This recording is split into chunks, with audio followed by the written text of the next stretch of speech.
ప్రజా దర్బార్లో వచ్చే సమస్యల పరిష్కారానికి విద్యా ఐటీ శాఖల మంత్రి నారా లోకేష్ కృషి చేస్తున్నారు. ప్రజల నుంచి వచ్చే విజ్ఞప్తులను సంబంధిత శాఖలకు పంపి త్వరితగతిన పరిష్కారానికి సిబ్బందికి ఆదేశాలు జారీ చేశారు.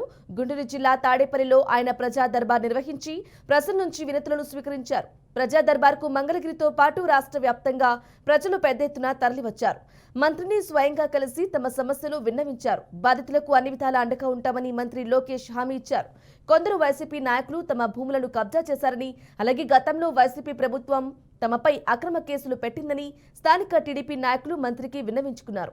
తమపై నమోదు చేసిన అక్రమ కేసులను ఎత్తివేయడంతో పాటు తమ భూములను తిరిగి అప్పగించేలా చర్యలు తీసుకోవాలని మంత్రికి విజ్ఞప్తి చేశారు.